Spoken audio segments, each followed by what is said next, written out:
पवन ने दिल लगाकर आर्मी के लिए मेहनत की। वह दिन रात पढ़ाई करता।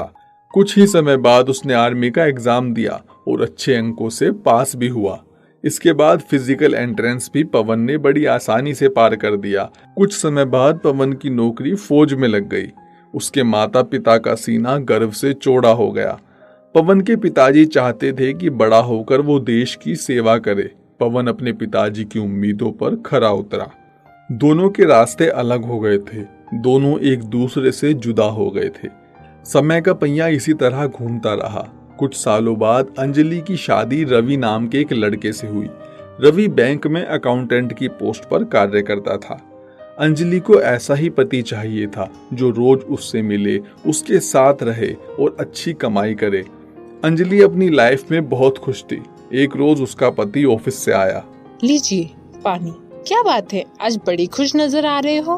अरे बस क्या बताऊं, ऑफिस की तरफ से पूरा स्टाफ अपनी अपनी फैमिली के साथ जम्मू जा रहा है। अरे वाह, ये तो बहुत अच्छी खबर दी है। कब जाना है? हम यहाँ से परसों निकलेंगे।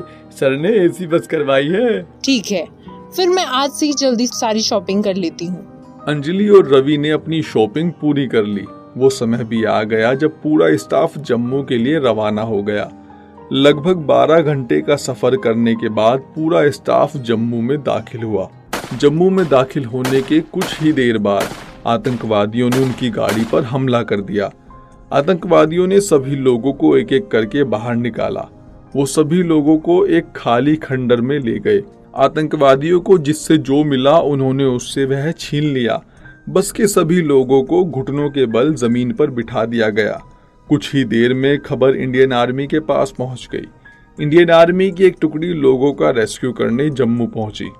दूसरी तरफ आतंकवादी लोगों को डरा रहे थे। वो कभी किसी को मारते तो कभी किसी को गालियां देते। रवि अपनी बीवी से कुछ ही दूरी पर था। रवि को एक आतंकवादी ने 2 थप्पड़ लगाए, जिसके बाद वो बहुत डर गया। रवि ने देखा कि किसी का ध्यान उसकी तरफ नहीं है। मौके का फायदा उठाकर वो पीछे से भाग गया। एक आतंकवादी अंजलि के गले से उसकी सोने की चैन तोड़ने के लिए बढ़ा। जैसे ही उसने अंजलि की तरफ हाथ बढ़ाया, उसके सिर में एक गोली लगी, जिससे मौके पर ही उसकी मौत हो गई। असल में इंडियन आर्मी की टीम वहां पहुंच चुकी थी। टीम ने बिना रुके आतंकवादियों पर ताबड़तोड़ गोलियां बरसानी शुरू कर दी, जिसके बाद मौके पर ही 5 आतंकवादियों की मौत हो गई।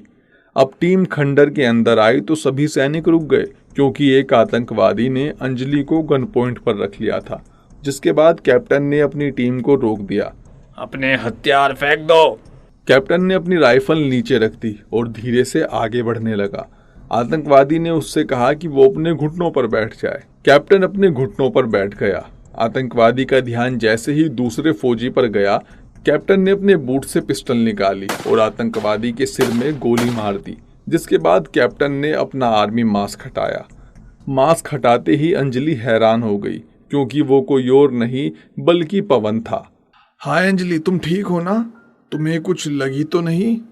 हाँ, मैं ठीक हूँ। इतनी दूर से अकेले आई हो?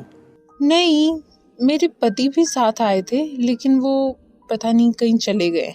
कैसा आदमी है, अपनी पत्नी को मुसीबत में छोड़कर चला गया।